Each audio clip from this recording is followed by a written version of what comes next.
저는 개인적으로 비트코인 씬에서 가장 대중적으로 많은 사람들에게 비트코인을 효과적으로 설명해주는 사람은 마이클 세일러라고 생각합니다. 촌철살인의 멘트와 비유, 핵심을 찌르는 그의 논리는 다양한 분야와 성향의 사람들 모두 그의 의견에 귀를 기울이게 만드는데요. 이번 영상은 올해 프라하에서 진행됐던 2023년 비트코인 컨퍼런스의 마이클 세일러 강연 이후 그의 절친이자 그에게 비트코인을 전도했던 에릭 와이즈와의 대담 내용을 마이클 세일러의 느낌을 잘 살려서 만든 더빙 영상입니다. 혹시 이 영상을 보시기 전에 이전에 제가 만들었던 마이클 세일러의 더빙 영상을 못 보셨던 분들이 계신다면 위에 카드로 띄워놨던 영상을 무조건 꼭 보시고 이 영상을 보시길 바라면서, 그럼 많은 분들이 기대하실 이번 영상에서 마이클 세일러가 무슨 이야기를 하는지 지금 바로 함께 들어보시죠. 오늘 에너지가 대단하네요. 오렌지 에너지네요. 오늘 여러분과 함께 이 자리에서 제 20년 이상 절친인 마이클 세일러를 인터뷰하게 돼서 영광이고 제가 특권을 누리네요. 이분은 비트코인 커뮤니티에 기여한 바가 너무 커서 뭐 따로 설명드릴 필요가 없을 정도입니다.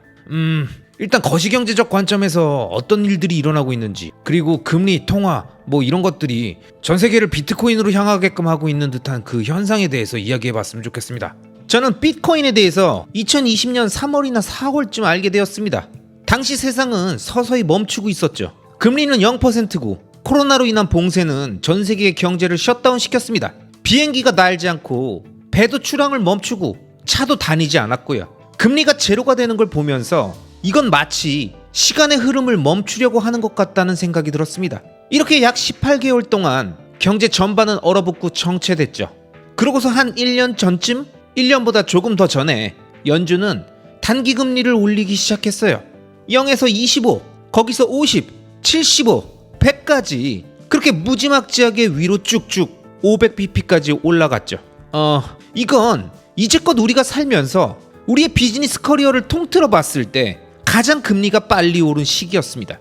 그래서 저는 이걸 이렇게 생각하고 싶어요. 왜 이거 있잖아요. 영화 탑건 2의 장면처럼 2018년도 중반쯤에 금리가 대략 250bp였다가 연준이 2020년 2월쯤에 이 전투기를 기준점 180까지 낮춰서 비행하고 갑자기 0으로 빠르게 떨어뜨려 계곡 사이로 진동을 일으키며 전세계 경제를 18개월 동안 저공 비행하다가 갑자기 누군가가 나인지의 중력 가속도로 올라갈 수 있다고 생각해서 날개를 힘껏 뒤로 당겨 500bp까지 죽어라 날아 제꼈는데 이게 거의 날아가다가 기절하거나 아님 날개가 찢어져 나가는 지점까지 그랬다는 겁니다. 그쵸? 영화 탑건에서 파일럿이 기절하기 시작했는데 전투기도 살짝 멈추는 구간이 있었어요. 여기서 전투기는 글로벌 경제죠. 그때 많은 사람들이 정신 못 차리고 기절했죠. 실제로 6개월 전에 영국이 이랬어요. 총리랑 재무장관이 영국의 보험, 연금기금이랑 은행사업 전체를 거의 말아먹어서 불과 몇 주 만에 직장을 잃었죠. 그리고 몇 달 뒤에는 은행 시스템의 날개가 찢겨져 나가기 시작하면서 실리콘밸리 은행, 실버게이트 은행, 시그니처 은행, 퍼스트 리퍼블릭 은행이 망하는 걸 봤죠. 그래서 우리는 지금 이 시점에 있어요. 어디냐면 은행이 이자를 과하게 가져가는 것을 다시 제로로 되돌리려는 그 놀라운 조정의 끝을 향해 가고 있는 거예요. 이제 우리는 더 이상 금리를 지금보다 더 빠르고 더 오랫동안 상승시킬 수 없다는 걸 알고 있습니다. 왜냐면 이렇게 하면 미국과 서유럽 은행 복합제가 다 무너지거든요. 금리를 이렇게 빨리 올리게 되면 채권이 다 폭락해서 은행이 결국 파산하게 되어 있습니다. 그래서 서방은행들은 약간 속도를 늦추면서 약간 중립적이 되었죠. 앞으로 조금 더 가볼까? 아님 뒤로 살짝 물러날까? 근데 사람들이 눈치채지 못하는 사이에 어떤 일이 일어났냐? 바로 금리가 이렇게 빨리 오르면서 전 세계 모든 국채와 중장기 부채의 가치를 떨어뜨렸다는 거예요. 그리고 또 제2세계, 그러니까 개발도상국의 통화에서 에너지를 전부 다 빨아들이고 있어요. 결국 이 금리 대장정은 간접적으로 아니면 직접적으로 튀르키예의 통화를 폭락시켰고 아르헨티나 통화도 마찬가지고 경제가 아주 튼튼하지 않은 모든 개발도상국의 통화 가치를 무너뜨렸습니다. 지금 다 무너지고 있어요. 자, 그럼 거시적 사이클 속에서 우리는 지금 어디 있을까요? 인플레이션은 아직 끝나지 않은 지점이긴 합니다. 극단적인 상황에서 물러나 있지만 아직 금리를 넘어선 인플레이션이 발생하고 있습니다. 우리가 금리를 계속 올리려면 동맹국들의 통화를 파괴하지 않고서는 할 수가 없어요. 뿐만 아니라 많은 서방은행이나 연금기금 그리고 나머지 채권들을 파괴하지 않고서는 더 올릴 수가 없죠. 그래서 은행이 금리를 더 이상 인상하지 못하도록 정치적 압박이 강해질 겁니다. 근데 물론 정부도 인플레이션이 사라지길 원하고 있을 거고 개발도상국들을 다 살리고 싶겠죠. 이런 관점에서 봤을 때 앞으로 논리적으로 일어나게 될 일은 모든 경제학자들이 인플레이션의 정의를 재정립하기 시작할 거라고 예상해 볼 수 있습니다. 그래서 CPI, 즉 소비자 물가 지수 대신에 우리가 집중하고자 하는 부분에 대한 다른 지표가 등장할 거고 상품과 서비스의 마켓 바스켓에 대한 인플레이션 지표를 조정할 것입니다. 비싼 품목은 제거하고 값싼 품목을 지수에 포함시켜서 CPI를 낮아 보이게 할 거예요. 수학 같은 새로운 금융상품이 등장해서 수십 또는 수천억 달러를 다른 통화로 교환해주고 이것으로 대차대조표에 나타나지 않게 조정하는 겁니다. 그리고 이 모든 일련의 행위들은 거시경제의 문제점을 완화하기 위한 마사지에 불과합니다. 다른 통화를 도와주려고 노력하고 채권이 폭락하는 것을 막기 위해 노력하고 인플레이션이 낮아 보이게 하는데 노력하는 등 다시 정상화하려고 할 겁니다. 그래서 2% 인플레이션 대신에 3%가 정상이 될 수도 있고 10년 전 정의했던 3% 인플레이션도 이젠 세상이 변했고 기술이 다르기 때문에 이게 지금 시대에 적합한 새로운 인플레이션 지표에서의 3%다 라고 말할 수 있다는 거죠. 그러다가 곧 광고 수익을 받는 유튜브 비디오들이 CPI 지수에 포함될 거고요. 더 관리하기 쉬운 측정 항목이니까요. 그래서 제 생각엔 머니 프린팅이 지속되는 사이클 속에 우리가 위치해 있고 그 안에서 통화 인플레이션과 자산 인플레이션 간의 분리, 생산자 물가 인플레이션과 CPI 인플레이션, 그리고 일반적인 인플레이션 간의 격차가 더 커질 겁니다. 정치인과 은행가들은 이 모든 것들을 분리되지 않게 하기 위해 새로운 프로그램과 아이디어를 만들면서 고군분투할 거고요. 이건 다음 주제를 위한 훌륭한 배경을 말씀해 주신 것 같네요. 지난주 우리가 가는 곳마다 사람들이 궁금해했던 건 바로 규제 전선에서 일어나고 있는 일에 대한 당신의 견해였습니다. SEC에서 여러 대형 암호화폐 업체들에 대해 강력히 대응하고 있기 때문에 이게 단기 그리고 장기적으로 비트코인에 어떤 영향을 미치는지에 대해서 이야기해봤으면 좋겠습니다. 비트코인은 토끼굴 같아서 그 토끼굴로 들어가게 되면 일단 비트코인에 대한 모든 걸 배워야 하고 그 다음에 블록 사이즈 워, 그러니까 비트코인 내전에 대해서 배워야 하고 암호화폐 산업 역사에 대해서도 배워야 합니다. 그렇게 배우고 있던 중에 게리 겐슬러에 대해서 공부하기 시작했죠. MIT에서 한 그의 수업을 들었고 MIT에서 그가 했던 강의 20개를 모조리 받고 그러다가 다른 사람들이 쓴 모든 글까지 다 섭렵해 읽었습니다. 그리고 아시다시피 저는 소송도 다 읽습니다. CFTC 소송, 비트렉스 소송, 코인베이스 소송, 바이낸스 소송, 모든 판결문을 읽었죠. 국회의원, 상원의원들이 지난 3년간 비트코인에 대해서 말한 모든 의회 증언들을 하나도 빠짐없이 다 읽었습니다. 맞아요, 이건 사실이에요. 그러고서 에릭 당신한테 이것에 대해서도 얘기해줬죠. 그래서 제 생각은 이렇습니다. 태초에 비트코인이 있었고 보기에 좋았죠. 그 후에 계정 단위가 생겼는데 BTC라고 했고 검열이 안 되는 네트워크가 있었는데 비트코인이라고 불렀죠. 그 다음에 비트코인에 대해서 알게 된 똑똑한 사람들이 와서 비트코인을 고치려고 했죠.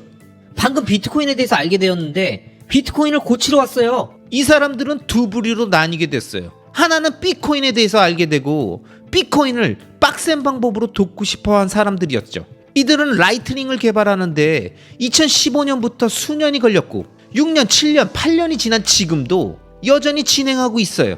또 비트코인 어플을 개발하고 비트코인 회사에서 일하고 암튼 아주 열심히 일했습니다. 비트코인을 구매하기 위해 수백만, 수천만, 수억 달러를 모으느라 빡세게 일했죠. 이 사람들이 지금 이 방에 있고 비트코인 생태계에 있고 비트코인과 라이트닝 그리고 비트코인 맥시멀리스트, 비트코인을 갖게 되는 사람들이죠. 다들 아시잖아요. 아주 힘든 일입니다. 시간도 많이 걸리고 돈도 많이 들고 피똥 싸야 돼요. 그리고 다른 쪽 부류는 비트코인에 대해서 알게 되고 고치려고 하는 것 같은데 쉬운 길을 선택한 사람들이죠. 이 쉬운 방법에는 몇 가지 지름길이 있습니다. 저는 비트코인을 모방해서 돈을 벌고 싶어요. 저는 새로운 토큰으로 비트코인과 경쟁하고 싶어요. 저는 비트코인을 은행에 예치하고 싶어요. 저는 비트코인으로 재담보를 하고 싶어요. 비트코인으로 돈을 빌려주고 싶어요. 비트코인으로 수익을 창출하고 싶어요. 비트코인 거래소를 운영하고 싶어요. 비트코인 파생 상품을 제공해주고 싶어요. 가지각색 비트코인을 만들고 싶고 새로운 비트코인도 있어요. 양자저항 비트코인, 에너지 효율 비트코인, 크립토 키티가 그려진 더 빠르고 아름다운 비트코인. 자, 바로 이게 다른 부류예요. 이걸 크립토라고 부릅니다.